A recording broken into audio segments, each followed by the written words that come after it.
இன்றைக்கி Chinese new year continue ஆகுது. நான் வந்து கண்ட்ரி சைட் தான் வந்துக்கிறேன். கேபிட்டல்லேருந்து கொஞ்சம் தூரம் தள்ளி வரணும், பெய்ஜிங்லேருந்து. இங்கே ஒரு பாட்டிமா வச்சுக்கிற கடை தான். அவங்களும் அவங்க வீட்டுக்காரும் வச்சுக்கிறாங்க. ஆனால் செம்ம ரெஸ்டாரண்ட்டாக இருந்துச்சு. இங்கே நிறைய லோக்கலுங்கெலாம் சாப்பிட போகிறாங்க. டேஸ்ட் நல்லா இருக்கும்னு சொல்லிட்டு நான் வந்துக்கிறேன். நம்ம என்ன சாப்பிட்றோமோ அதுதான் இந்த வருஷம் நம்மளுக்கு கிடைக்கும்னு சொல்லிட்டு இங்கே ஒரு நம்பிக்கை. இந்த சைனாவில் மட்டும் இல்லை, ஏஷியன் கண்ட்ரீஸ்லாம் ஃபஸ்ட்டு இந்த வருஷம் நிறையா காசு வரணும்னு சொல்லிட்டு நான் வந்து இங்கே ஜவுஸு சொல்லுவாங்க, அதாவது டம்ப்ளிங்ஸ்லாம் இருக்குதுல்ல, அதெல்லாம் சாப்பிட்டு வந்துட்டேன்.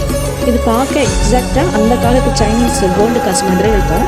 ஸோ இது நீங்கள் நிறையா சாப்பிட்டிங்கன்னா உங்களுக்கு நிறைய காசு வரும். நெக்ஸ்ட்டு நாங்கள் என்ன சாப்பிட போகிறோம்னா மீன் தான். சைனீஸில் ஃபிஷ்ஷோட ப்ரொனன்சியேஷன் வந்து கொட்டி கிடக்குது அந்த மாதிரி சொல்லுவாங்க.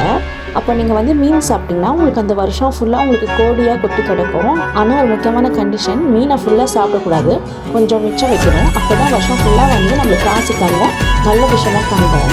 மூணாவது வந்து நிறையா ஆயில் எடுத்துக்கிட்டு வந்து நம்ம நூடுல்ஸ்லாம் சாப்பிட்றோம்.